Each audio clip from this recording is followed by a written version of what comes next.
If you ever had a second chance, you better be thankful.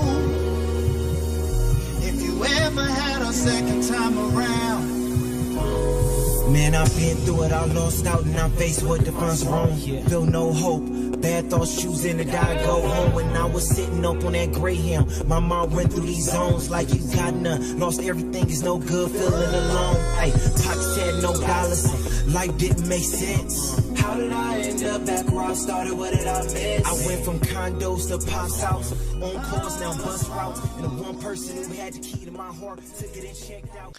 What up, what up? It's your boy Paul P. I serve God. I'm not God. This is just my opinion. And welcome to another episode of the Nothin is Somethin podcast. Now today I have a very, very special one for all of you. This is one of the ones that I have been waiting for. Today I am sitting here with a man who have one of the biggest and most respected transitions I have ever seen. He went from being a hit-making producer, and I mean hit-maker, and writer, to being a respected preacher who have even preached at the late, great Nipsey Hussle's funeral. We have the one and only Pastor SHEP Crawford. Yo, what it do, fam? How you doing, man? I'm good, man. I'm good. I'm glad to be here, man. Very, very glad to be here. And just very proud of you, man. And I appreciate the invitation and everything that you're doing, man. I'm glad to be here, and I'm ready to chop it up. Man, I appreciate that a lot. You know, and we got history. History when it come down to our families and things like that and everything. So here on the Nothin is Somethin podcast, even though we have history, we want to start from the beginning. Okay. So where we want to start is let us know where you come from. Your beginning, and what was your childhood like? Okay. Born here in South Central LA, right there on Gage and Broadway. Born in 1970, so imagine, that I went to school in South Central in that time, and also attended Calvary Missionary Baptist Church, which is on 51st and Hoover. Where the great late Pastor Richard Stubbs taught me music. Wow. Yeah, so it was a bunch of us kids, musicians. And so at the age of 12, I was making $25 a week playing for two choirs, right? And, $25 a week at that age, I was rich. Wow. Yeah. And this was the 80s, right? Yeah, Around this is 80. Yeah, okay, yeah. At this time, it's 82. You know what I'm saying? I'm getting now and later. I was able to eat something now and save something for later. You know what I mean? So it was it was all good. But that's where my music, thing kicked off. Just learning at a young age how to play by ear and really, stand in the church and being groomed there to do what I do. That's amazing. Now, growing up, in LA and everything like that, did you have both parents in the household? At times. Okay. Yeah, so when they were getting along, good. You know what I'm saying? But when we heard a couple of loud arguments, we knew that somebody was coming, Pastor probably come in the room, let us know that they're not getting along and that he's leaving. But we always had both parents in our lives. Okay. But I would say that at least 3 to 4 times, my parents would, unite and then break up. Yeah. Okay. So it was that. So kind of like what we would probably call a little typical when it come down to where we come from and things that we went through, as kids growing up in let's say a black family and things like that. Yeah. I mean, you got used to seeing it. I think at the last time, my mom and dad they're both too much alike. Both, rest in peace to both of them. But we kind of knew it was coming. I mean, we loved them being together, but we kind of knew about 6 months is, it's not going to really last long. And then the last time they decided to get together and they came to us and told us that they were getting together. Yeah. My older sister had a conversation with them and said, you guys keep getting together, breaking up, different things of that sort. So my dad was like, you're right. We gonna let it go. So they let it go, but he was always, very much in my life. In fact, I went to go stay with him, when I got kicked out or, when I left. So I went to go stay with him and at the age of maybe 16. And then so he's a big part of both of them are a big part of who God made me to be today. Amazing. Yeah. Now, what about siblings? You have siblings, brothers, sisters? Yes. So I had 2 siblings that were in my house, by my mother, if you will. Okay. But my father, 7 siblings in all. Yeah. And then a stepsister, so 8. Yeah. And I know about that too. You know what I'm saying? My parents divorced. Yeah. Father had 2 more kids, mother had another kid. Yeah. So this is common stuff. Growing up. We stay and even today we're tight. We were all able to come over each other's house and hang out and so we stayed tight. My dad made a point of that. If he went on a camping trip, or wherever, we all was able to kind of go out and hang. So it was normal to us. Yeah. We didn't know until later on that this just wasn't normal. I mean, we saw some families where the father and mother were both in the house, but that wasn't the case most of the time. Not on my block. You know what I mean? So, yeah. And when you say block, Pastor, you said over off of Hoover. So this is L.A., or is this South? L.A. Okay. It's L.A. Yeah. The church is 51st and Hoover, and then the house is Gage and Broadway. Yeah. So this is L.A. Yeah, got you. So growing up in the area where you spent your childhood, we all know it's not always the safest. I grew up in Watts and everything like that. So did you notice that right away as a kid, I think as a kid, when you grow into it, you feel like this is what it is. There's gang culture and then there's not gang culture. And at some point, you're going to get sweated. That's the word we use. I don't know what y'all use in y'all generation, but we use sweated, right? Yeah. You know what I'm saying? You go into the store, you know what I'm saying? Somebody going to hem you up, you know what I mean, at some point, or, ask you where you're from. For me, it was kind of cool because everybody kind of just knew me as, that's the music guy or the class clown, you know what I mean? So I got a chance to kind of know, the gangbangers, if you will, in my neighborhood. And so they kind of left me alone, you know what I mean, at that point. But yeah, it was crazy. We saw some of the craziest stuff. We would go to school and see chalk on the ground, you know what I mean? And, that was normal, It was like somebody showing us a caterpillar. You know what I mean? It was like, somebody got shot there this weekend. You know what I mean? And so that was kind of a normal thing. Wow. And y'all said sweated. We said checked. Okay, yeah. So I get the terminology changed over the generations and everything. Yeah. But kind of going back to you were speaking on Carver Missionary Baptist Church. What was it like, as a young kid growing up in the church house, going to Carver's Missionary Baptist? I loved it. I loved it for a while. I think at some point I felt like I was missing out.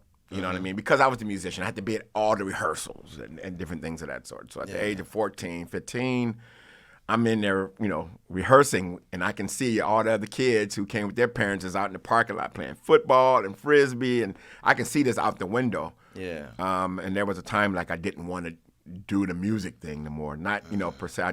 I wanted to play, and I'm glad Mom made me stick with it. But growing up in church and all my homies kind of being from church and creating that culture there, I think kept us from the streets, kept us out of the streets. That was our gang. That was our culture. That was who we wanted to see on the weekends. At the choir rehearsal, choir rehearsal on Saturday mornings at 10. We're like, where we going? You know what I mean? We're going to SC, play some ball. We're going to the movies. You know what I'm saying? What is it that we're doing? And so it was a diversion, if you will. I was able to have friends and family that the church created with the youth. Yeah.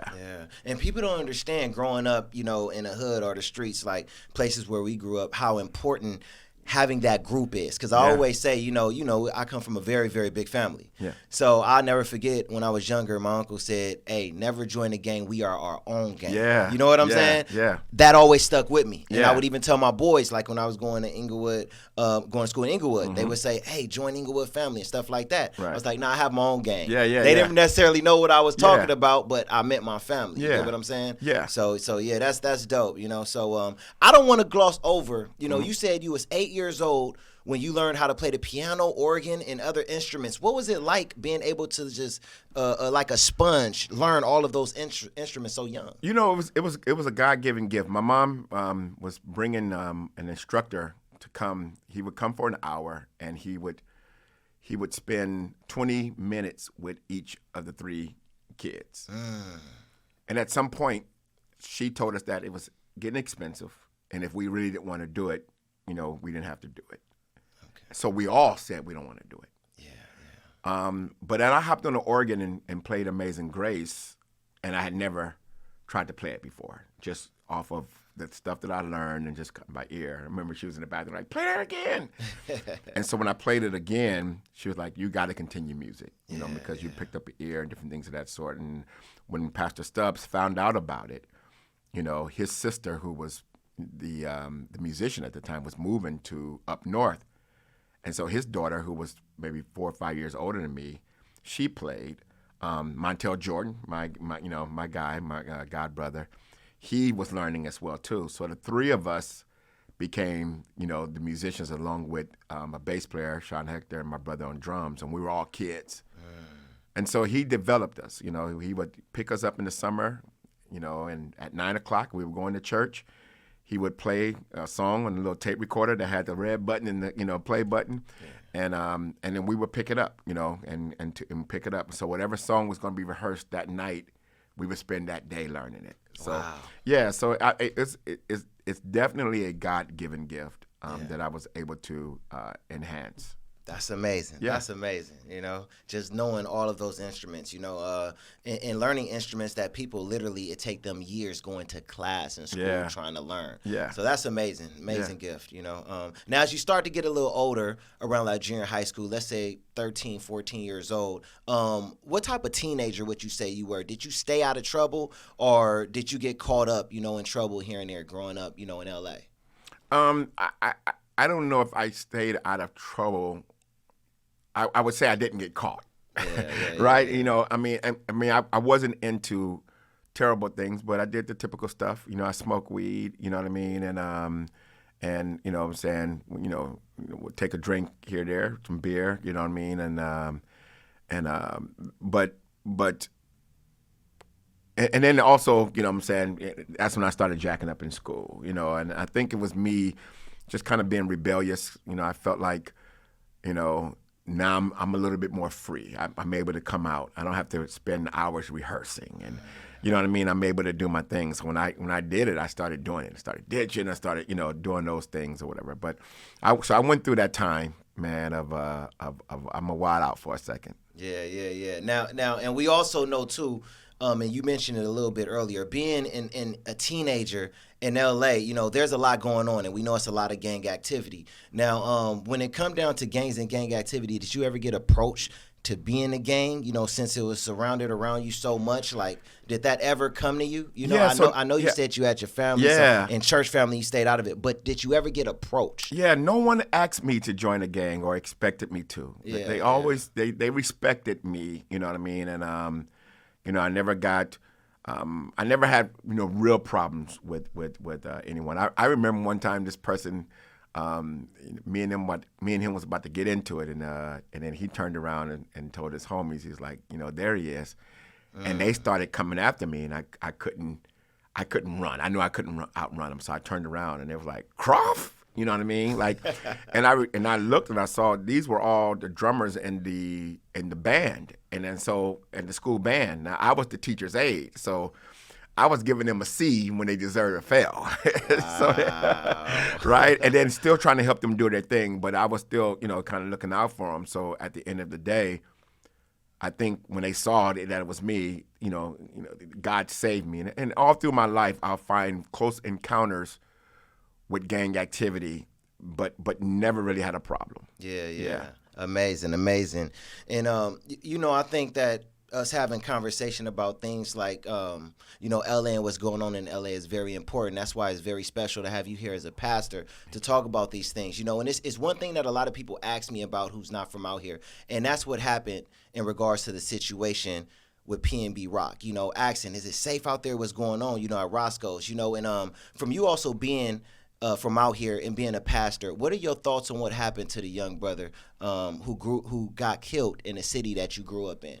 You know, LA, as I am, you know, involved now into what I would call, you know, gang culture healing. And I got a chance through a lot of the homies who are out there pushing peace, and they introduced me to a world of kings and queens that I feel just kind of need their crown adjusted, if you will. I come to find out that, you know, LA has its problems like other cities. I think in that situation, you know, and it was sad, it's still sad to me. In that situation, I think sometimes we have to know LA's unwritten rules, right? And in those situations, you would feel like, you know, people are coming back to the hood and they're like, you know, I can wear what I want, I'm going to do what I want to do, but we're careful, you know what I'm saying, around here. You know, we are living in, you know, a community that, you know, haven't had the opportunity, if you will, to get a lot of, you know, good things. And so they find it, you know, that they have to, you know what I'm saying, you know, snatch and do things like that or whatever. And I think, you know, so we got to move freely, but be careful, you know what I mean? And check in and make sure that, you know, that everything is good. It's unfortunate all around. And like, I pray for the family, you know, of that young brother. And I also pray for the family of those who, you know, shot him as well too, because as I'm realizing is that, you know, gang culture is really the effect of racism in America, you know what I mean, and slavery, you know what I mean. You know, we're about 6-7 generations from that, so it's a lot of trauma in our neighborhoods, and so I look at it different. You know, I don't want to see no one go down. I don't want to see no one get hurt. But I also don't want to, you know, I also got love for the shooter, you know what I mean, as well, too, and for the young guys who's out here and feel like they have to shoot and kill. I got love for them because I understand, you know, what's going on with them, what's happening at their house. You know, Pops is locked up or dead. You know, nobody stepped up. Church definitely didn't step up. You know what I mean? So I see it from a larger lens than I probably would have not if I wasn't involved in the healing aspect of it. Yeah. I think you couldn't have broke that down any better, Pastor. Definitely. And you also mentioned something that I want to touch on as well. You kind of like spoke on checking in, you know, and right now we're in a place where a lot of celebrities and other big names are very skeptical of coming in LA, you know, thinking that, you know, what happened to PNB and other people, you know, Pop Smoke and others, that can happen to them, you know.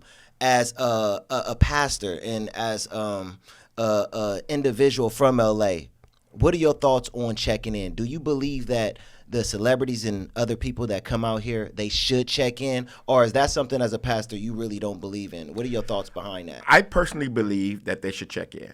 I mean, I am able to go around LA and do what I do, but there's certain events or certain things that I do, I check in. You know what I mean? I mean, it keeps the peace. You know what I mean? You know, if, let's say, for instance, at my church, if I'm having a funeral and it might be, you know, me eulogizing someone who is not from the hood that my church is in, I'm checking in. You know what I mean? And I've explained to them, you know, to my hood that, listen, if it's somebody that you are beefing with and you feel uncomfortable, I'm not going to bring them here. Now, I'll funeralize anyone. I'll eulogize anyone. I don't care where they're from. But bringing them here, I think that can raise tension. Like, I don't want to put, you know, where I am, I don't want to put them in a weird situation where they feel like they have to defend themselves or anything of that sort. So I check in, big homies, and let them know, yo, so, you know, I got this dude, he's from such and such and such, and, you know what I'm saying, they want to make sure they can have family, you know, that they can have their funeral here. Big homies will say, let me, you know what I'm saying, let me holler back, Pastor, we're good. You know what I mean? In fact, we're going to make sure that we stand there, you know, so to let everybody know a safe passage, you know. And I think that is it. You've got to humble ourselves and say that these are the rules of the street, and they're not bad rules. You know what I mean? Like, you know, checking in keeps, you know, things in perspective. It keeps the violence down. Yeah. So I think that we should check in. Yo, I'm pulling up. Yeah. You know what I mean? So, yeah. Yeah, I agree, Pastor. You know, I think this is a conversation that we have to continue to have. Yeah. Because some people take it the wrong way. Yeah. When you say checking in, they take it as extortion. Yeah. You know, and things like that. Like, Right. oh, I ain't checking in. I ain't doing none of that. But Right. it's like, well, you got to understand where we coming from when we say checking in. Yeah. You know, it's always good when it come down to somebody you trust or somebody who, you know, like you said, they may be in my hood, you know, and be from my hood. So I want to make sure that they know, hey, this is what's going on. Yeah. I just want to make sure everybody's on the same page. Yeah. There's nothing wrong with that. Yeah, we're trying to save lives. Yeah. So I think, like I say, you got to humble yourself and say, yo, we're going to check in. Yeah. And it's never been bad for me. Checking in has never been bad for me. So, you know, even if a church is doing an event, you know what I'm saying, in a hood that's not their hood. Yeah. I tell pastors, you know, let me know. You know what I'm saying? I want to, if you don't know the person to check in with, you know what I mean? You know, then I want to hook you up with that person. Yeah. That way, when you have that event, you know, they know, you know, this is their neighborhood. And I think it's important to even collaborate sometimes. Yeah. You know what I'm saying? With because in every hood there's peacemakers. You know what I mean? There's people who are collaborating with the rest of the community. Yeah. Let them know I want to come to your park, you know, and do this event. You know, check in. Sometimes the city will tell you we're good with it. Check in though. You know what I mean? Yeah. Check in. So with you know what I'm saying, with the people, you know, or the, you know, the community that's in that park. Yeah. And go check in. It's never a problem. They're never like, who you? You know what I mean? Like, it's always good. Okay, you want to do what? Okay, cool deal. You know, blah, blah, blah. And they got you. Yeah. Yeah. Amazing. Yeah. And you know, from that, Pastor, too, I got a 2-part question. Okay. You know? And the first part of the question is, I don't know if you've seen, but we just lost another black man who is a very famous rapper from the Migos. You know, now for a lot of individuals out there who may say, well, when it come down to Takeoff, he checked in. You know, Quavo checked in. They checked in with, you know, down there with Jay Prince and, you know, Mob Ties guys and everything like that. But he still ended up dead. Yeah. What do you have to say against something like that? Well, I will say, you know, there's always exceptions to the rule. And what I mean by that is that, you know, there are people, and I'm answering your question. I definitely want to say before I do that it broke my heart. You know what I'm saying? Another hip hop artist gone. But I don't want it to diminish the check-in system. You know, you wear your seatbelt when you drive. There are people that have driven and got into an accident and died because they were wearing their seatbelt. It don't mean that you're going to stop wearing your seatbelt, because most times it works, right? So I think in this situation, checking in is not a guaranteed solution, but it definitely cuts down on something. There could still be little knuckleheads, you know, here or there, you know, but it's better than coming into a place and you haven't checked in at all.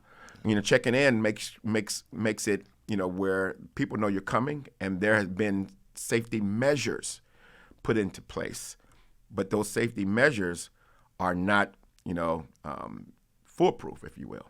Yeah. Wow. I mean, like I said, another well broken down, you know, thought, Pastor. My second part of the question, when it come down to this, is as we saw in that situation, and in a lot of the situations that has happened, we are having a lot of issues and situations we are seeing out of black men that are coming out of the hood. It don't matter if you have money. It don't matter what you have going on around you. We are still seeing trauma. We're still seeing issues in the black community and in black culture. You know, not just your thoughts, because you gave that when it come down to what happened to Takeoff, but what are just your thoughts with these type of situations that continue to happen? I mean, this guy, Takeoff, was there and didn't have nothing to do with the situation and ended up losing his life. Right. So what are your thoughts when it come down to black men, black culture, and situations like this? I think what's going on is that even in our successful men, they're unhealed. Successful but unhealed. So what I mean by that is a lot of people feel like, you know, particularly our people, black people, feel like in order to change my life, I need money. And so they get money and find out that it changed parts of your life, but you never dealt with the trauma, right? And so now what's going on is that, you know, you got a lot of people that, and this is talking about some of the rappers that, or artists, or even celebrities that might get to a place where they're making a lot of money and still sad, still mad, still ranting, still going through. They're unhealed. They're easily triggered, right? Yeah. And I'm going to go a little further and say I feel like some of that is the church fault. And here's why I say that. In church, if you started singing R&B music or you did anything else, they pretty much dismissed you instead of bringing you in and showing you how to be an ambassador, wherever you go, right? So they leave the church, but like, forget that. I'm going to do my thing. Now they go out there, do their thing and become successful, but they don't have that foundation, that love foundation for themselves, and so a lot of times it's easy for our people to fall and for our people to cause people to fall because we're hurt. We have a lot of trauma that has not been healed, particularly when it comes down to black men. Our grandfather was raised by his grandfather, who was either the son of a slave or a slave himself. You know what I mean? So this is just not, that's not far away. There's a lot of trauma in the black community that's not being spoken to, that we need to speak to that because we're the most talented. You know what I mean? We're, and I'd say that to not diminish anyone else, but I think everybody would agree that we have the talent. That's why everybody uses our talents, But at the same time, we don't have ownership. And there's so many things that we don't have because we've been robbed of it for so long that we take first of anything and not look at the big picture. And so there's a lot of discussions that we need to have in order to unify and make sure that we are building our legacy for our kids, that they won't have to experience the same trauma that we experience. Wow.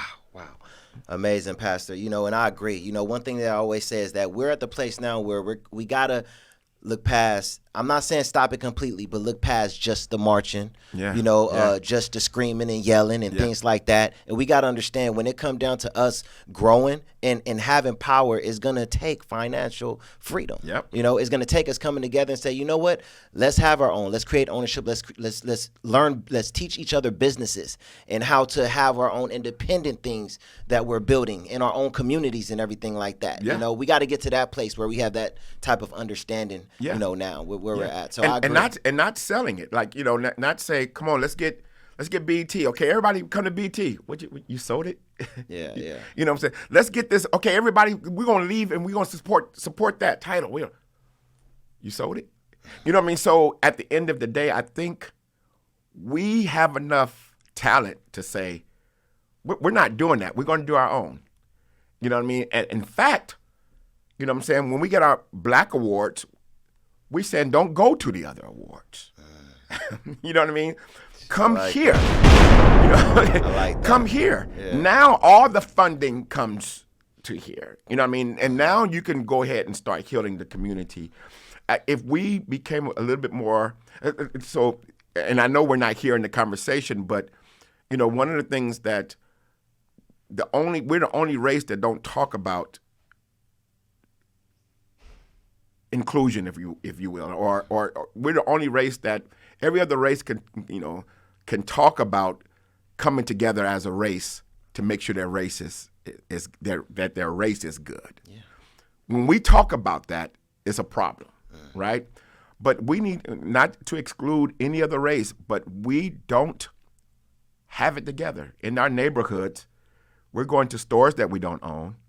We're going to swap meets that we don't own. We have no booths in the swap meet, but we're all there buying, we are the consumer, we are the talent.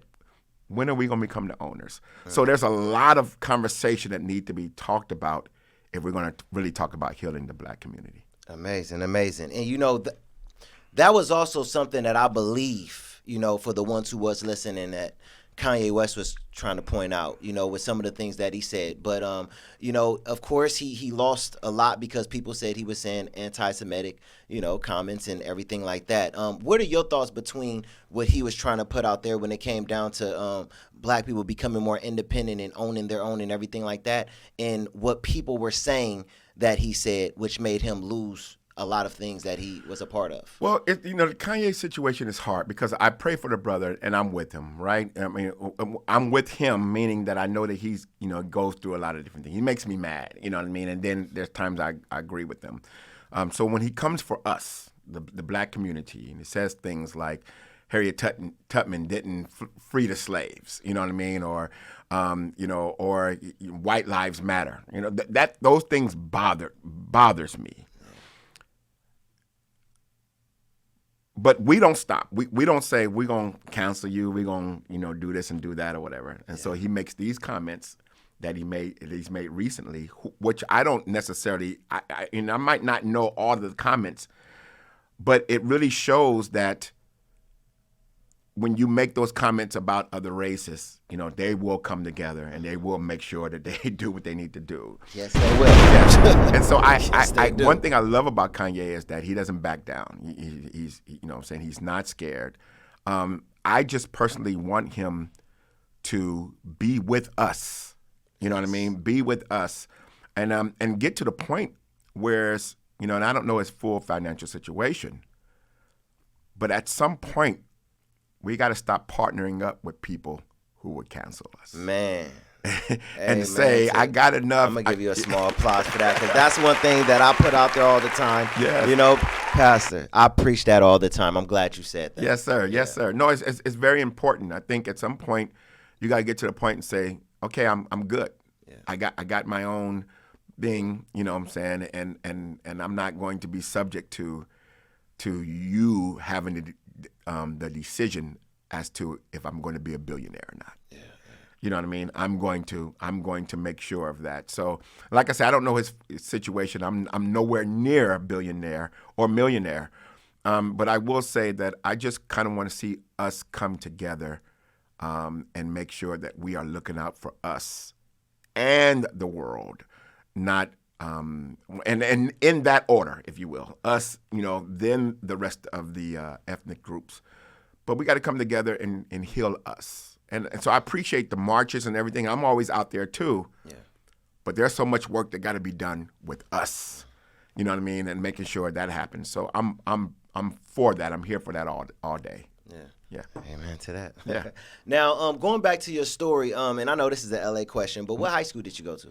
I went to Fremont High School for a while until the drama happened with me and my mom, if you will. Yeah. And then I went to Inglewood High School. A lot of people don't know is I actually dropped out of high school. Yeah, I dropped out of high school in my senior year. Wow. Yeah. Wow. Yeah, I've always regretted it. Yeah. And I didn't tell that story for a long time because 10 years later I was successful, and I didn't want kids feeling like they should drop out too. Yeah. You know what I mean? But yeah, I did. I lost interest in school, and I stayed out. For me, I stayed out so long, trying to get from LA Unified School District to Inglewood School District, 6 weeks, that when I went back, I was just kind of used to staying out, and I found myself just ditching, and like I say, I felt like I was a church boy all my life, so I was a little bit more freer, and to the point where I stopped going. Yeah. Wow. Now, at this time, you were still playing in the churches and doing your thing, as a musician and everything, right? Yes. Okay. Great. Yeah. Now, I don't know if this is around this time, and of course, I know you're super talented and everything. And I wasn't around to really experience this, but I know, and you mentioned it too earlier. At one point in time, how me and my family, you was out there playing and doing music with people like the Locketts, who are my family, the Colemans, the Canadas, and others around this time in Los Angeles.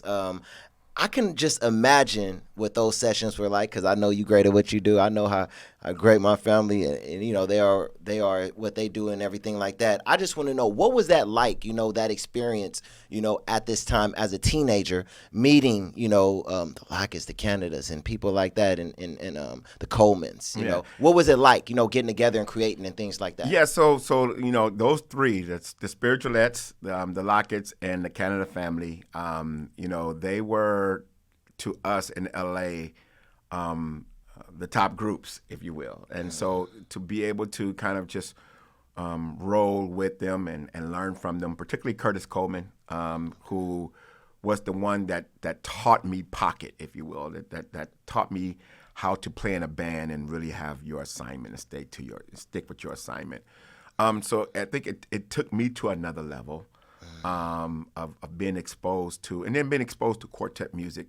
I can tell if a church musician is disciplined, it's because they either played R&B or quartet, because those will keep you disciplined. You know what I mean? It'll keep you disciplined. It don't require a lot of the acrobats. And for me, I've always been that young musician that had the acrobats. And it was when I started playing with more band members. Oh, I don't have to do so much. There's two guitar players here. Yeah. Or I don't have to do so much. There's a bass. There's a, it just, where I was just used to it being me and a drummer. You know what I mean? So it was great for me. It was really, I think it really prepared me for what was to come. Yeah, that's amazing. That's amazing. Did y'all ever do any revivals and things like that together, where y'all was just all playing and creating? Yeah. I mean, a lot of church services together, and performances together, and rehearsals, and land tracks on 4 tracks and 8 tracks. Wow, it was a great experience. yes. Those machines where. So it was a great experience for me. That's amazing. You know. So now, after that, you continue doing your thing and everything like that. And at the age of 19, you did end up becoming licensed as a pastor for the first time at Love and Unity Church. Yes. Now, is this the time when Ron Hill was the pastor? Okay, so this is Love and Unity Community Church. Okay. Which is now Love and Unity Community Church of God in Christ. Okay, gotcha. But this is a small church. Dr. Carl A. McCorkle. A small church with a big prophet, if you will, and so I started attending his church at the age of 16 as a musician, and it was 19 that I was licensed as a minister. That's amazing. So that's where it all began. Even before you became a full-time pastor, that's where it all began. Yes, exactly. Wow, amazing. Yeah. Now, a little bit after that, you ended up getting your break with Montel Jordan, and we'll get to that. But before we get into that, out of high school, I want you to let the young men out here know what the grind was like before you got your break, trying to get to that place, because a lot of young kids out here believe they could just make it happen overnight. What was the grind like between dropping out and getting to that break with Montel? Well, the grind was serious. I mean, I had to prove to people, you know what I mean? And, people was like, in that case, when you dropped out of high school, people counted you off. As Biggie said, consider the fool because I dropped out of high school. So I think that was the case with me too. And so I felt like I had to prove it to myself as well too. My dad reminded me a few years before he passed. He said, when I talked to you about dropping out, I asked you, Shep, what are you going to do? And he said, Shep, you said to me, I'm going to do music. And I said to you, what happens if that don't make it? And I said, at the age of, I think I was 17 at this time, if I don't make it in music, I won't make it. So I don't remember saying that to my dad, but he reminded me that I said that. Wow. And so I started really grinding. I started, getting my own equipment because I was working, and I was working as a musician, and I was working through 9 to 5. So I started getting my own equipment and different things of that sort, and really, really started trying to become this producer and writer, and really finding every opportunity, studying VHS tapes of concerts, and really going to seminars, trying to figure out how I can break into the music industry. So the grind is real, and I didn't break in. I started in 1994. I might have been 23 years old at that point. I started playing or recording records with Eazy Group, Above the Law. Okay. And that's kind of how I started getting in and doing that. And then, of course, when Montel Jordan got his deal, and I got the call from him because we grew up together, and literally told me he got the deal, played me the record. This is how we do it in the whole album, and wanted me to come on as his music director. That's amazing. That's amazing. Now we can't just gloss over that. Okay. You know what I'm saying? Okay. So because that's my favorite artist. My favorite. If it was anybody, I always said, but he ain't here, I wanted to meet, it was Eazy-E. Okay. What was it like meeting and working with Eazy-E? Eazy-E would clown us because we were church boys. You know, there was a few of us. You know what I mean? And so I remember he brought us. He actually bought us these shirts, and then we started looking like gangsters, right? But but it was cool. Like he was a jokester. You know what I mean? And when he would come around, you know, he was about business. He would just kind of sit and watch the music we would be playing behind Above the Law, and an artist by the name of Cocaine, and he would come and just check it out, and sometimes do a feature. But it was cool. He was laid back.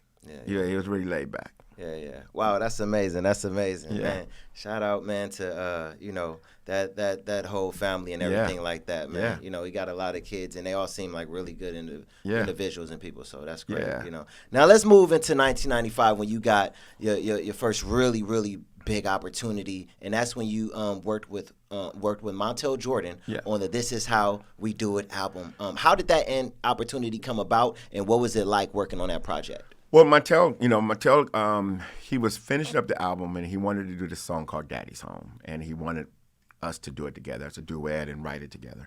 He invited me to the studio, and we wrote it, we recorded it, and we did it right then and there. And so that was my first song on what would become a major album. And then he also asked me to go out on the road with him. But you know, going into the studio, we sat at a piano, as we did as kids, and he started singing the melody to me, the idea, and then we started putting it together. And 6 hours later, we had the song. And so Montel looked out for me. Like I say, he was getting ready to go out on tour with Boyz II Men, TLC, and Mary J. Blige, Budweiser Superfest. And he was under the impression that he was able to take a band. So he hit me up. It's like, yo, I want you to be the MD. And I'm going to get a few of the homies to come play. Then we found out that he couldn't take a band because he was opening up. So he was able to take the dancers. But I called back, like, what can I do? And so he literally, kind of gave me another job. And I went out and started learning.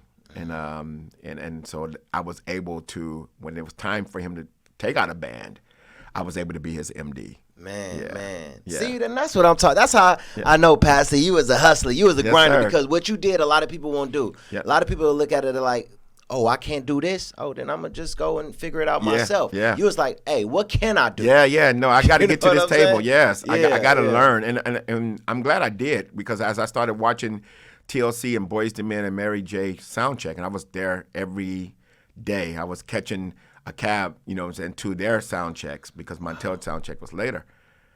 I wasn't ready. You know what I mean? So it took me 3 months watching them. And then when it was time, because I'm a church boy, over a church band. Yeah. But this is major now. Now I understood, how this can happen. So I think it was all God's plan for me to be able to go out there and grab the suitcases and whatever he needed me to do, but to be in a place where I can learn. Wow. Yeah. Amazing. A little bit after that, in 98, you ended up working with Deborah Cox and produced and co-written her hit smash, Nobody's Supposed to Be Here. My goodness, that's one of the most well-written songs I've probably ever heard in my life. And that song went certified platinum. First, what was it like working with Deborah Cox? And second, what was your formula behind writing a song, to me, that's so perfectly written? Yeah, thank you. I produced that song and co-wrote it with my boy Montel Jordan. And what happened is that I wrote it for Patti LaBelle. Right? So I wrote it with Patti LaBelle in mind. So next time you listen to it, think about Patti LaBelle and you'll be like, okay, I get it. You know what I mean? Because I wrote it for her. I saw her perform on Soul Train Awards or something of that sort. And she was singing Somewhere Under the Rainbow, and she killed it. And she threw the mic stand, and she hit the high notes. I'm like, I want to write a song for her. I want to bring her back. And I remember singing the hook to Montel and his wife at the time. His wife was our manager. I remember singing the hook to them and said I wanted to do the song. And there was one time where we were supposed to go in the studio, and Montel couldn't make the studio because he had to fly out, and the studio was already paid for. Okay. So they let me go in, and I started the song. Montel got in a couple of days later, and we started writing, the rest of it, the verses and everything together. And the song sat around for 3 years. Wow. Yeah. So, Patty at first, she didn't like it. She didn't like it. Wow. Crazy thing about it is, Paul, she actually sings it in her concerts now in the set of songs she rejected.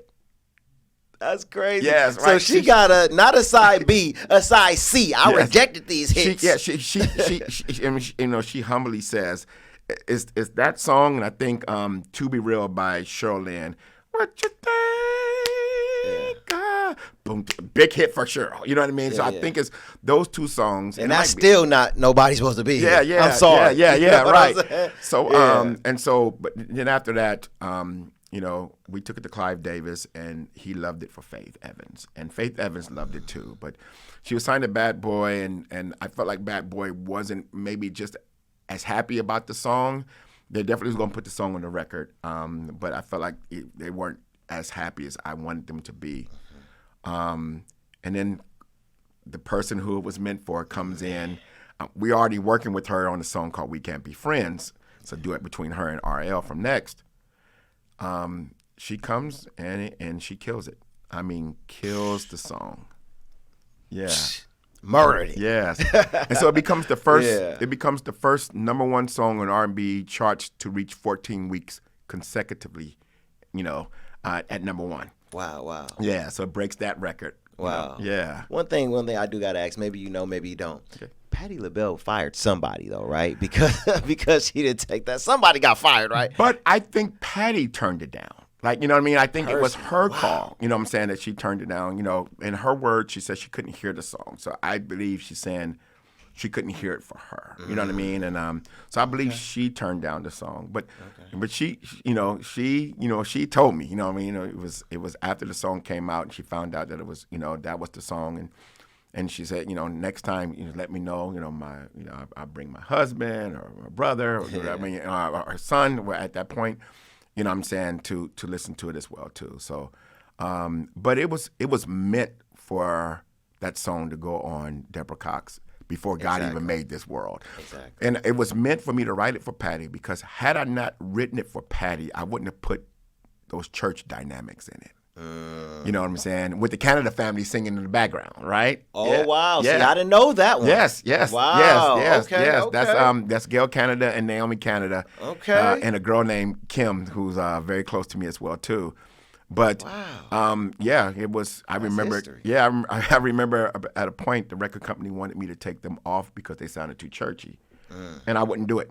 You know what I mean? Like, so, and shout out to yeah, for that one. Yeah. So and so it came out, and it hit so fast.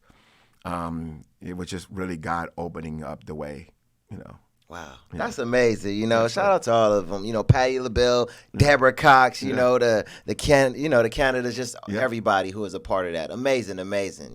One of my favorite written songs ever. Oh, thank you, sir. Definitely. But it did not stop there. Because you co-wrote the hit song by Sisqo, "Incomplete." What led to you writing that song, and what was it like meeting Sisqo? Well, crazy thing is that we wrote the song for Sam Salter. Okay. Right? Who was on The Face. The label came to us and said that they wanted a song that was a love song, but they wanted it to have some muscles. And so that's why we started naming things in the song like, I got this money, I got this bank account, bigger than the law should allow. So we wanted to get that confidence, but I have everything but you, right? And the idea came from the Jerry Maguire movie. At the end, he says, you complete me. And so my life is incomplete. Sam Salter demoed the record, loved it. They didn't take the record for some reason. I think his project got shelved. Okay. I was working with Def Jam on some other things, and I played it for Jaha, who was the A&R over the project. He said, "You got anything for Sisqo?" And I reached into my bag and I played it for him. And he said, "Make me a copy of it." And I did. I made him a copy of it, and then the next thing I know that we're doing it. When we got to the studio, Sisqo didn't hear the song, so he hadn't heard the song yet. Yeah. So he's excited. I worked with Drew Hill, so I knew him, And you know, he's playing me thong song. He's dancing all around the studio. You know, and he's like, "This is gonna be a smash." I'm like, "Yeah, you're right. It's gonna be a smash." It's like, "What you got for me?" And so I said, "You haven't heard the song?" He said, "No." So at this time we got DATs. Yeah. So I put the DAT in, you know, to the thing, and I played for it, and he was thrown off because he needed more up tempos. He felt like he had the ballads. And so so it took a minute for him to kind of get over that. But when he eventually got into the booth, he killed it. I mean, he sat on the stool and sung that song from his gut. You could see the veins popping in his neck, and I knew it. I knew that we had it. I didn't have to get a bunch of takes. Yeah. You know, he would listen to a little bit of it and then sing it. And so it became his first #1 song. You was writing, you know, these artists' biggest hits, and at first they wasn't liking them. I'm like, what's going on? Yeah. You know, you can't really hear the hit in these written songs, but that's crazy. But yeah. And so that was a great thing for us as well too. That was my third #1 at that point. And so it kind of happened, you know, back to back because We Can't Be Friends, which was the duet, that was my second #1. And so when Incomplete went #1, I felt like, okay, God, I see what you're doing. Let's keep it rolling. Amazing. And it didn't stop for you there. I mean, you written, you know, songs for people like Whitney Houston, Gladys Knight, Kelly Price, Yolanda Adams, Tamia. I mean, did it ever blow your mind that you were writing for some of the best vocalists that ever touched a microphone? It did. I mean, I felt myself pinching myself, you know what I mean? Because this is something that I wanted to do as a kid. And for me to write for singers I respected, Luther Vandross, that when I got a song placed on him, or when I worked with Gladys, and I said, you know, I told Gladys, I don't do this, Gladys. Yeah. Can I call my mom? Can you just say hi to my mom? You know what I mean? I know this is not it, and she did, because I just knew, like, my mom used to play her on the record player. You know what I'm saying? Luther, my sister would play, you know, and play him. So for me to be able to work with them, Whitney Houston, you know, to me and Deborah, I think it was just, you know, and Kelly Price, it was an opportunity for me to help expand what they already started. I think for Deborah, people didn't know she can sing like that. I didn't know she could sing like that, you know, until I saw her performance. And Tamia, you know, everybody knows Tamia to have this, you know, cute, nice voice, but didn't really, you know, when she sung Put a Move, you really knew. But when she started doing songs Stranger in My House and different things of that sort, it just kind of made it official. The most golden voice in our generation. And then Kelly Price, arguably the best, you know what I mean? And so I think for me, it was something that I was just, you know, looking up at God, like, I understand my whole life now. I understand why you had me go through everything that I went through. I understand why Mom made me practice for such a time as this. Wow. I mean, I'm just thinking Stranger in My House, Incomplete. Yes. Nobody's supposed to be here. And then you get to, and you just mentioned it, Luther Vandross. You written, I believe it's one of his biggest songs. Yeah, so I wrote a song. Dance with My Father, right? No, what? So I wrote on the album. I mean, well, so 2 albums I've worked with Luther. Okay. The second album was Dance with My Father, but I didn't write Dance with My Father. I did a cover of Kenny Rogers' song called Buy Me a Rose. Okay, got you. The top 10 song that I do have with Luther is a song called I Rather. Yeah. Rather have bad times with you. So that was you. Okay. Yeah. Okay. That was written for Usher. Right? And he didn't take it. I sent it to Clive. He sent it to Luther.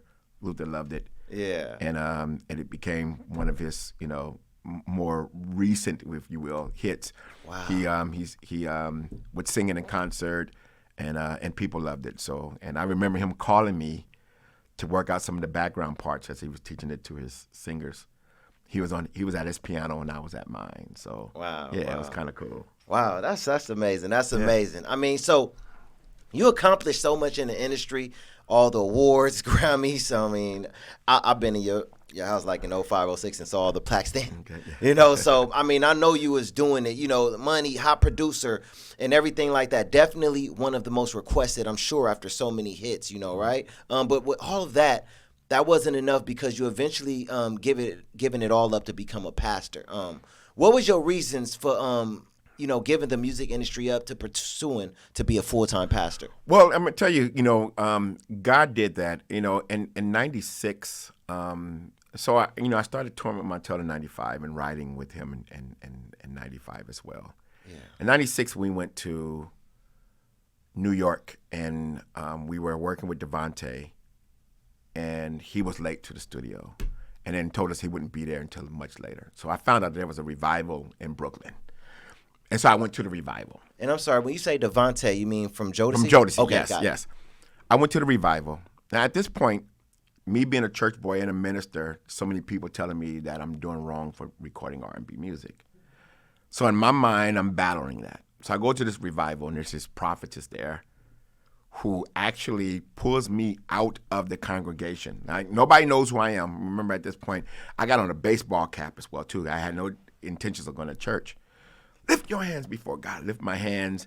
And she takes her finger and starts circling my hands, and she prophesied my life to me, told me that I was going to be writing for many artists, but she still didn't say what type of artist. I'm listening to her, and then she steps back and she says, don't let anyone tell you what you're doing is wrong. God is putting you in a certain place to use you. And that to me was it. That's all I needed to know. So that evening when I got back to the studio, I kneeled down to the piano bench and I had a conversation with God. I said, God, allow me to do this as long as you want me to do it. When you are ready for me not to, pull me away slowly. You got to be like, God, pull me away slowly, not tomorrow. You know what I mean? Like, pull me away slowly. And so at some point later on, when I started having the hits and different things of that sort, then it started getting quiet. Hip hop started doing what it was doing. People really weren't checking for ballots, if you will. And so I got to the point where I started asking God, if not this, then what? What is it that you want me to do? And I felt like he pulled me away slowly so I can redefine my relationship with him. And so in 2006, 2007, I really started restudying the Bible and understanding the grace message and understanding it from a different place than I did when I was younger. And I took some time that even though I was on the road, I was like, I got to get back to church. That became my thing.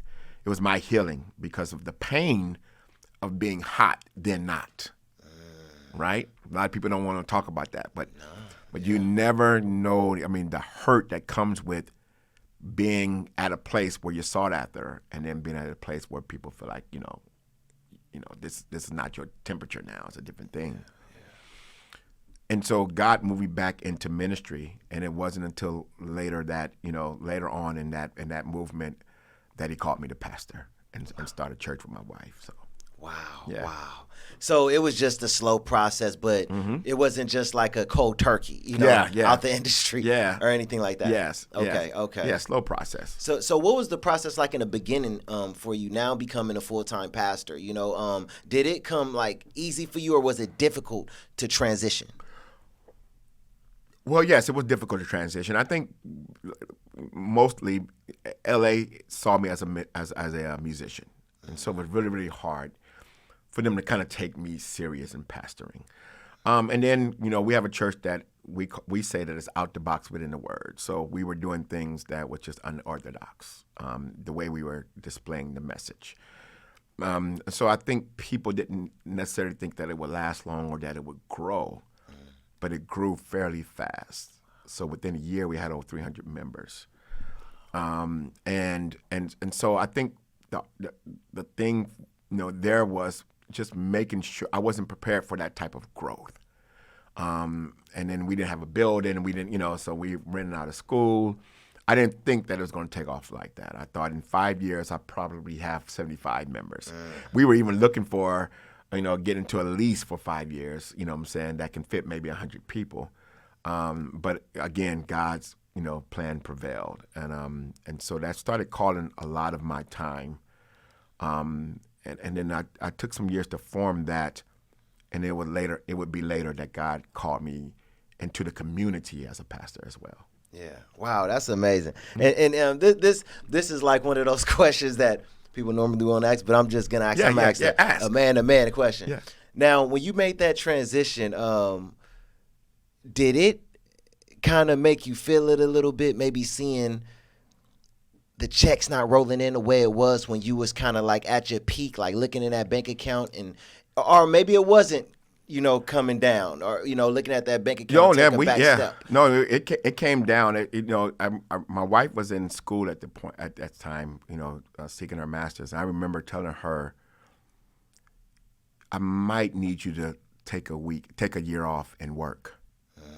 You know what I mean? Because I wasn't finding any work. So I was trying to, find work as a music teacher or anything of that sort or whatever, and I wasn't finding any work. There were schools that I went to as speaker, I was thinking, and I know the people over it, like, okay, I'm ready for my 9 to 5 again. I'll do this, and I just wasn't. Nothing was open for me, and I started asking God, like, what is it that you want me to do? Because if you're calling me to this, how am I supposed to support myself at this time? So I remember asking my wife, I need you to stop and work. So she did.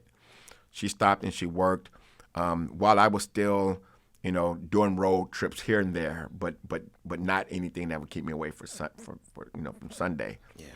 And it really was a struggle throughout that whole time until as a producer, musician, we were able to start receiving royalties off of digital, right? Because before then, we weren't receiving any money off of that, right? And so when we were able to, receive money from digital and downloads and YouTube plays and different things of that sort, that I was able to, to have something to support my family. Yeah, yeah.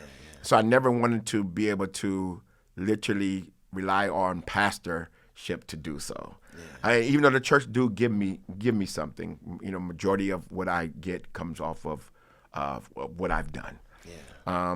But that dip was there, and there was times where we had people at the house and we're watching TV and that you haven't paid your bill little thing popped up on it. Yeah. You know what I mean? Man, one time the lights went off. My mom was like, "Yo, your lights off, and you didn't tell me I can help you out." I was like, "No, Mom, I don't want to borrow money from you." Yeah. And then she went on and paid it and got it on. So we went through that time. Yeah. Wow. And I wanted to ask that because I think it's good for the young men out there to know, like, that transition, from one thing to the next, whether you're a sports player, you're a musician, you're an artist, whatever, that's real. You're not just like not everybody have a just smooth, easy transition going into the next phase of their life. Yeah, most are not. Any significant dip, any significant progress takes a dip. Yeah.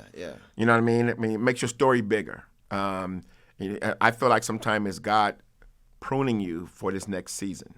Yeah. If you go into the next season too fast, it could be prematurely. You know what I mean? So I always ask God to give me what He has for me in the time He has it for me.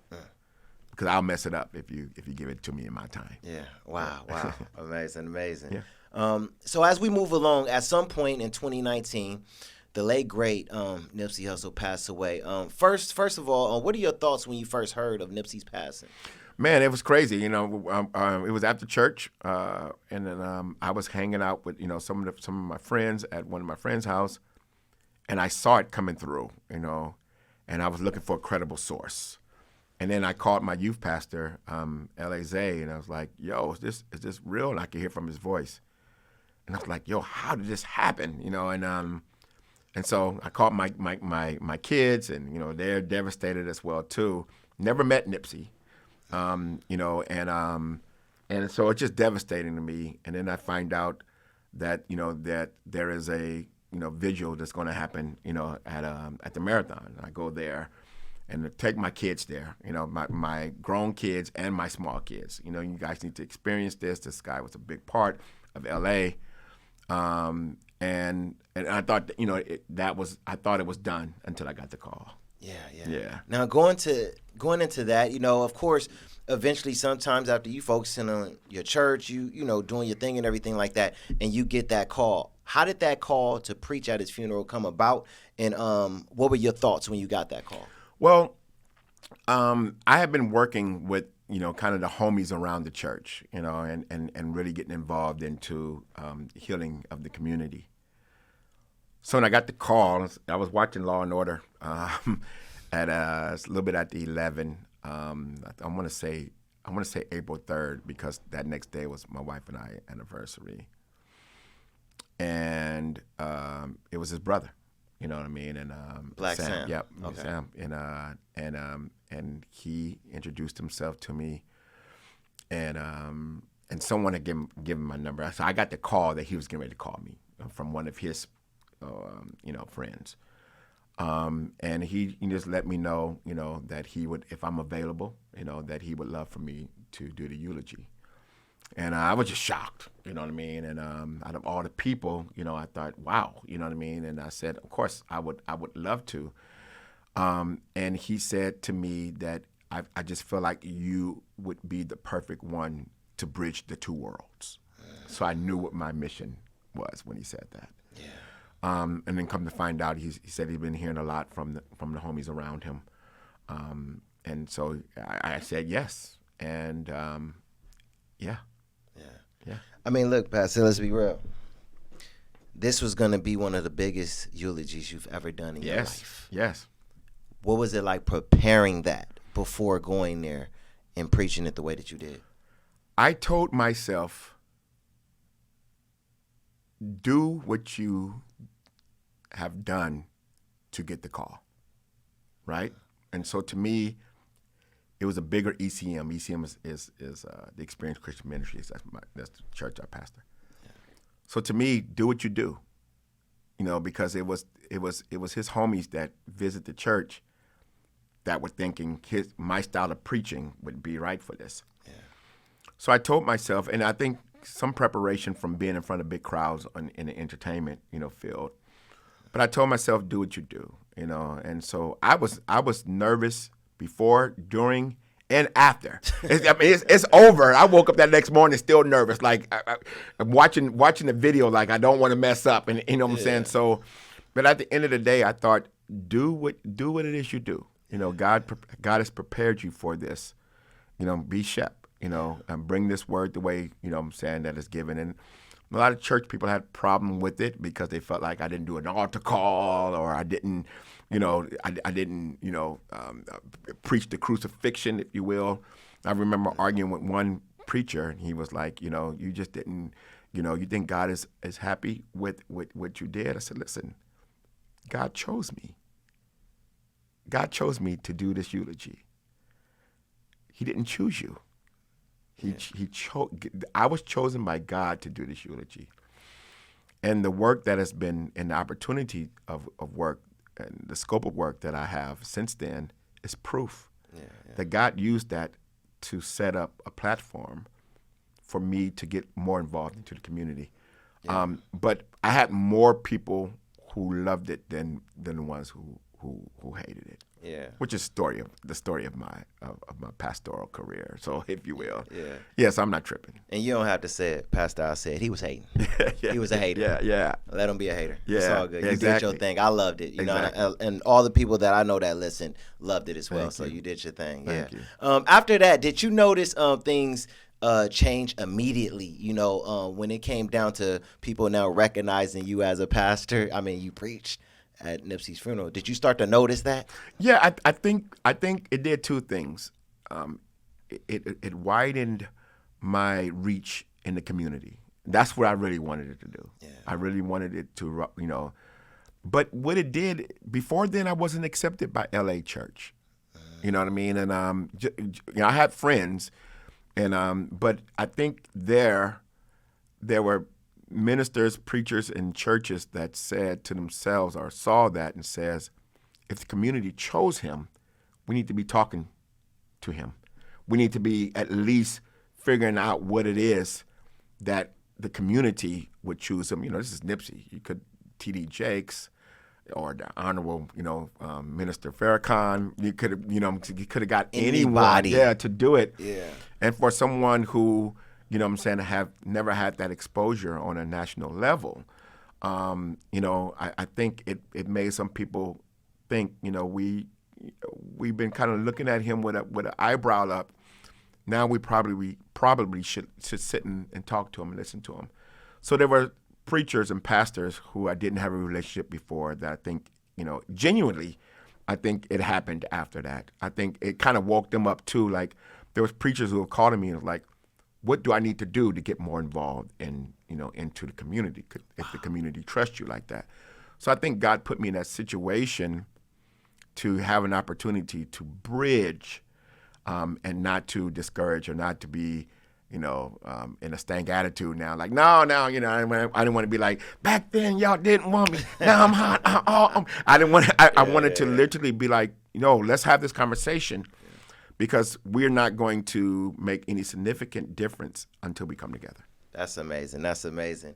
And I just want to ask for the people who may have saw you preach at Nipsey's funeral or maybe listening here, like, what is the type of experience they'll get if they go to see you preach at ECM? That same thing. I very practical. You won't leave saying, what did he say? God has graced me to be able to lift the letters off of the pages of the Bible and bring it to 2022, 2023. And so I will take a Bible story and easily turn it around where we can see it. Say, for instance, the Bible says that there were 10 virgins. 5 had candles and 5 didn't. Yeah. Right. In today's time, I'm gonna say there was 10 chicks together. I'm hanging out. 5 of them had phone chargers. 5 of them didn't. Yeah. Nobody understand candles and lights. You know what I mean? And so, and I'm going to actually bring them on to tell that story and make it happen. So I'm always going to be able to bring the Bible to today's time where you can put yourself in that situation. And I'm always going to keep it real. We're going to have some church, but at the end of the day, I pastor the type of church you can bring anyone. I don't care if they be like, yo, cuz, what I'm doing here, man, you're going to get a word. You know what I mean? Like you're going to get a word. And I'm not going to go over anybody's head, nor am I going to try to make them feel like I'm better than them. Yeah, I'm tore from the floor. I got my problems. I got my issues. I just I try my best to to do better as much as possible. And if they're with that, then you're at the right church. Amazing. I like that a lot, a whole lot. And I want to ask too, because we know your church is in LA and everything like that, and we talked earlier about like gangs and the politics, violence, and street culture and stuff like that. So when it comes down to being a pastor, do you talk to a lot of the young men and gang members about like doing what they're doing on the streets? And if you do, what type of message do you try to send them? So I was able, when we finally moved where we are now, 47 Place in San Pedro, we're right there in South Park with Avalon Gangsta Crips, right? 5 trays. I go to the park, check in.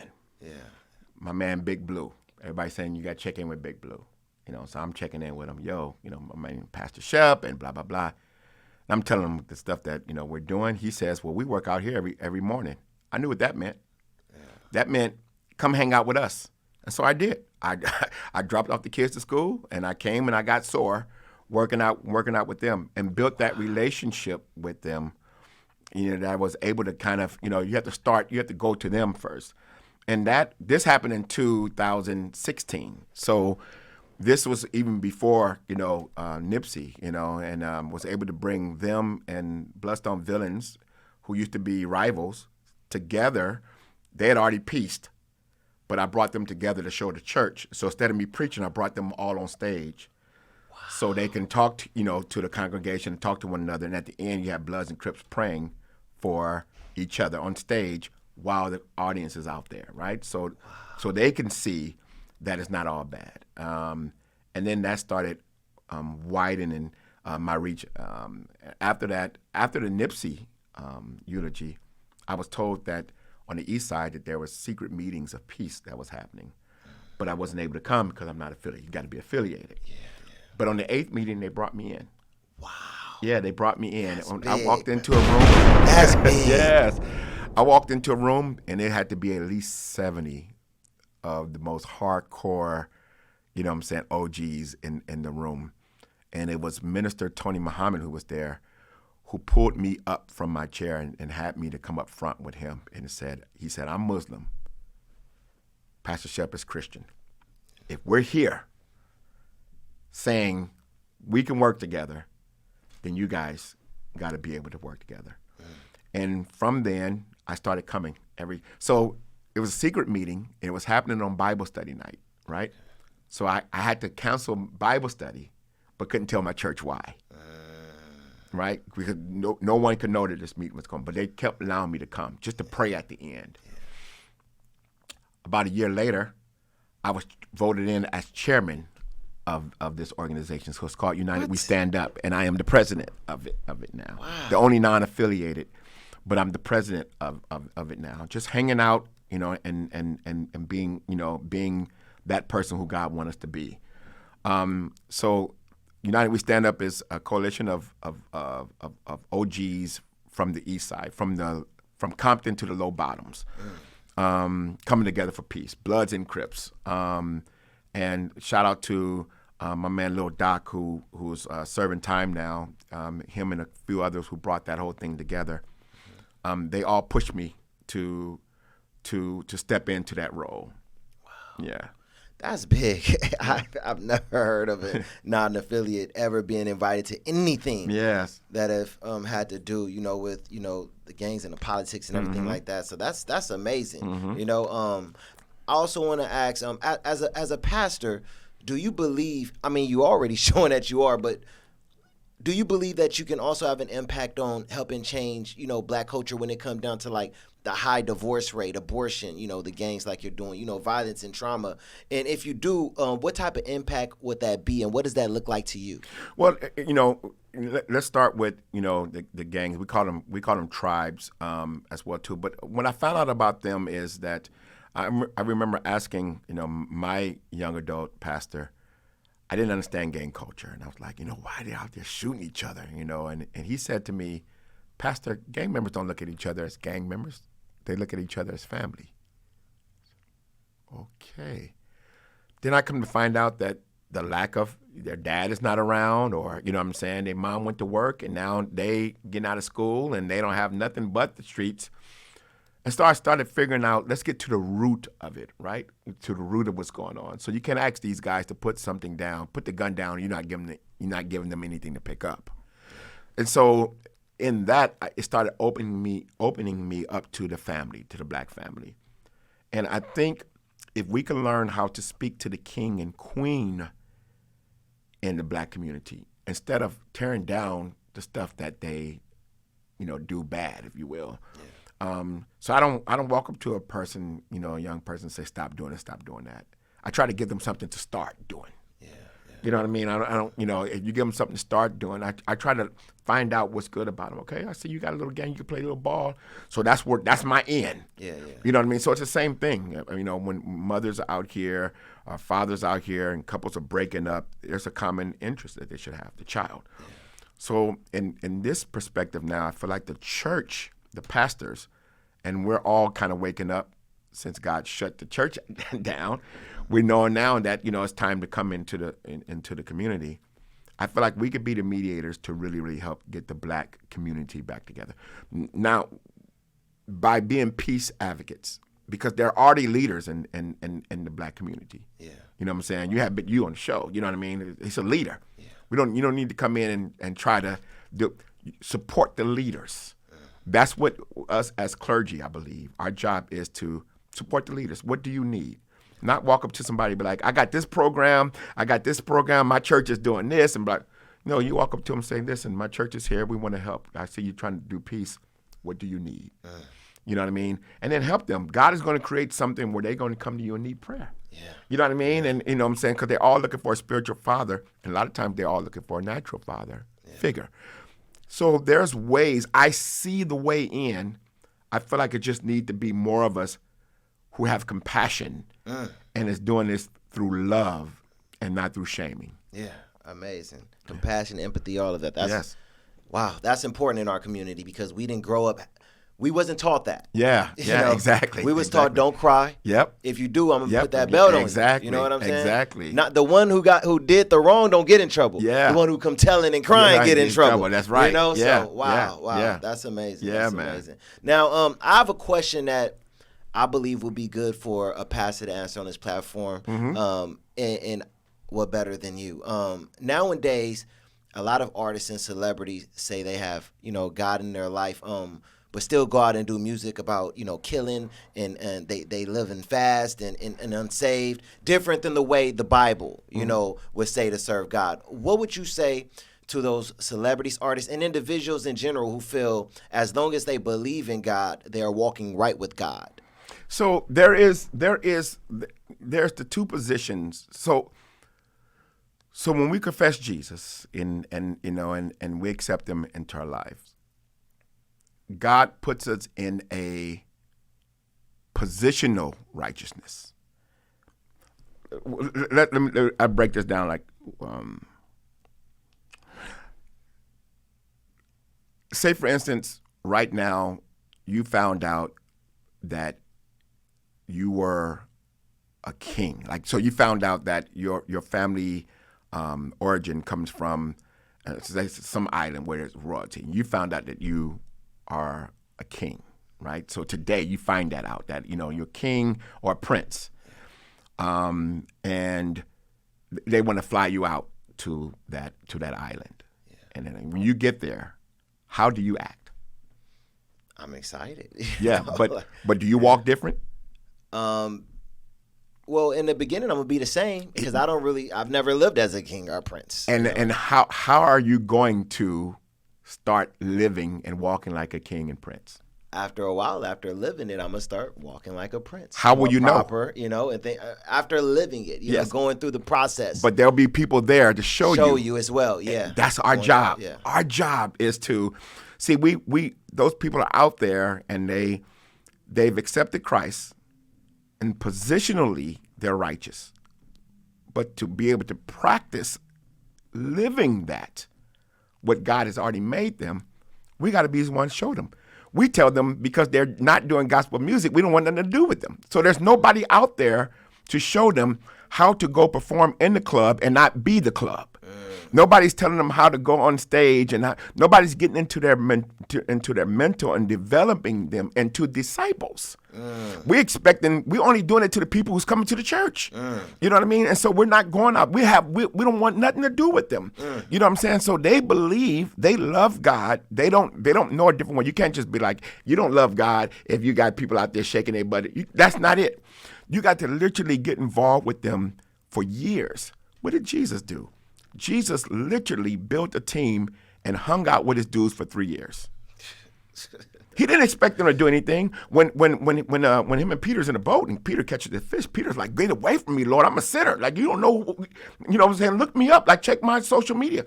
Jesus don't say to him, "Yeah, you got to get it together before you start hanging with me, Pete." Jesus says, "Come follow me. I'm gonna show you how to do it." 3 years. 3 years, Peter makes mistakes. Amen. You know what I'm saying? 3 years, Peter makes mistakes. His last conversation with Jesus, after making the biggest mistake, denying Jesus, which we all do at some point in our lives by our actions, he's having breakfast with Jesus on the island. Jesus says, "Do you love me more than these?" And we're assuming that he's talking about the fish. And Peter says, "I do." Jesus says, "I want you to feed my sheep." Jesus never bring up what Peter did. He wasn't like, that was some BS you did the other night when they was, came and arrest me and you denied me. Like, I don't even know if I can trust you. Never brought it up. He spoke to the royalty in him. And what did Peter do 40 days later? He stands on the day of Pentecost and says, now this is the person who denied Jesus. He stands up and says, you guys who denied Jesus, the stone that the builders rejected, because he had to preach the things that he even struggled with. You understand what I'm saying? And it was that they put him to work in his purpose. As he's working his purpose, you see that he doesn't struggle with the things he struggled with when we first meet Peter. So I'm saying we got to put these kings and queens into their purpose, even while they're wilding, because it's your purpose that's going to make you see why God told you not to do these things in the first place. God ain't trying to hate on you by saying don't get drunk. He's saying when you serving your purpose, you get thrown off your game. The Bible says Satan is looking for who he can throw off their game. You know what I mean? So this is the reason why I don't want you to get drunk. I don't want you to get drunk because I know who you are. So once they're living their purpose, once they're into what that is, even if their life is still in shambles, their life will start getting it together. Here's the problem. We have preached a gospel that says, get it together and God will use you. It should be, God will use you. Now get it together. That's